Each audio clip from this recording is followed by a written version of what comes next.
Hello everyone, this is Team Alpha Tampa, consisting of Melo Bajo-Gejo, Samuel Kellett, and Pedro Wagner. We will be critiquing article number 6, Confucius' Values-Based Leadership by Juan Antonio Fernandez. In this article, Fernandez discusses the various aspects of the Confucian path to leadership. We like that in the introduction and preliminary sections of this article that it mentions the fundamental issue of leadership, which appears to be the blind following of a leader who mimics desired traits and behavior. We assert that this can be successful in the short term, but eventually the true colors will show, and the lack of consistency mentioned within the article becomes a major roadblock. We agree with the idea of a leader whose actions and beliefs match up. However, this is describing a perfect ideal to be applied to flawed individuals. The idea of perfection is an unattainable goal, and as in previous articles, we have mentioned that changing oneself can only go so far in the leadership style of an individual before one's true personality begins to take over.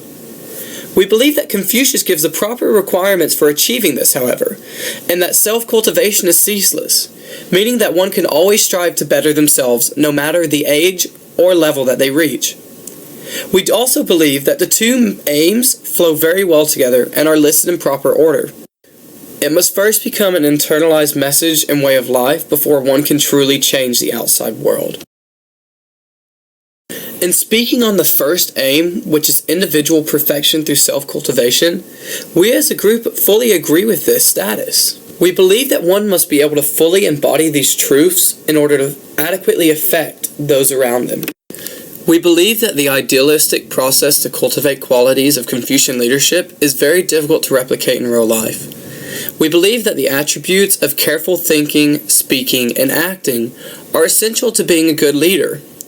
Confucius's principles are relevant to today's society, and we believe that these principles are becoming more important to today's younger generations. This new generation of workers is looking to follow caring, responsible, and equitable leaders in their new careers. In the section on careful speaking, the author begins to touch on sincerity, making that the point of the section before commenting on speech. We believe that this takes away from Confucius's point of preaching only what one does. The author eventually does do a great job in explaining how a leader uses careful speech once he begins discussing this point. In the section pertaining to careful acting, we believe that it is explaining more of how to be a moral person, contrary on how to be a leader. The sentence about simplicity and refinement is great, though, as it says that only proper blending of the two makes a true gentleman. We like that this part of the article reflects purity in action as more important than purity in speech, as well as how it shows how they are interrelated. We believe that one's actions is much more important than what one says on a regular basis. And overall, we thought that this section was just too absolute in its definition of certain terms such as open-mindedness in a leader. We understand that he must be able to see both sides of an argument, but he also has to be able to ultimately make a decision, and we don't feel that this gives the freedom to do so. Structurally in this section, we found issues with the gender identification. In one paragraph specifically, it begins with the word gentleman. However, it begins to switch the pronoun she throughout the rest of the time. This is very confusing to the reader, as we are not quite sure why it would interchange gender pronouns within the same paragraph. On a positive note, we found that the discipline section is the most complete and achievable function under careful thinking. In discussing the second aim, social harmony through exemplary conduct, this section continues the message of actions first by stating that one should lead by example, which we agree is the purest and most effective style of leadership. This also moves into the discussion of trust as being the key to effective leaderships. We agree with this in that if one's followers are not able to trust their superior in certain aspects, such as job capabilities, or even as a friend, then it can lead to a disconnect. We do think that when he talks about trust, that it would be good to discuss the aspect of time as well. A leader needs time to be trusted by his people, and this only develops through different experiences. This section also mentions the promotion of those who are honest in nature and may be lacking in skill, as he looks inward to the person rather than their abilities. The author elaborates and gives examples on the golden rule of being treated the way in which you would like to be treated.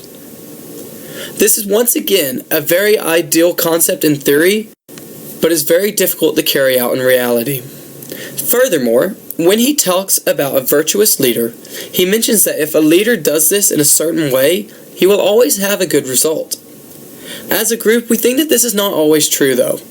We believe that it would be better to use a less absolute word, as it unfortunately will not always yield great results.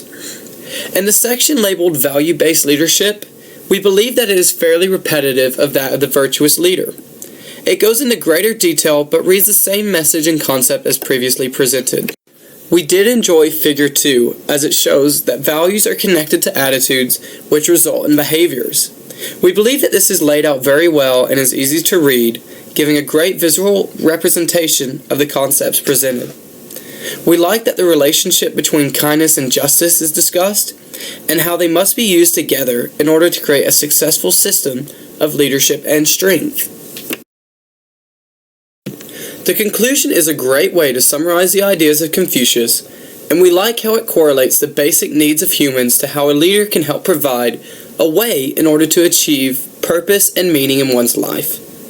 We like that the author takes a stand of assertiveness and commenting that this is not a descriptive theory in nature, but prescriptive, and that the readers should actively apply this to their daily lives. The three-level model of leadership introduced in this section summarizes the ideas discussed throughout the article. The theory is optimistic and makes sense in nature, but is difficult to see how this can consistently be applied to a large group of individuals. It displays a leader as one putting others first rather than himself in every aspect of the journey. We think that this is a great and wonderful thing to strive for, but it's almost impossible to achieve in practice. Which is a good thing. Confucius says that this is okay, as long as we are continuously striving to become a better person each and every day. However, the main issue we find with this whole article is what do leaders do when they continually fail internally and cannot change the outside world through these processes? Where is the way back to virtuous leadership? What happens when all else crumbles around them?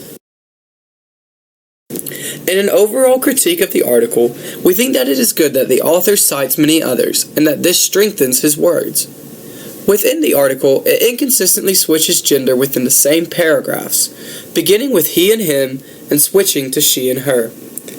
The article was extensive at times, though, and not straight to the point. We feel that some sections were repetitive, and that the conclusion alone gives all the information one needs to understand the Confucius leadership model.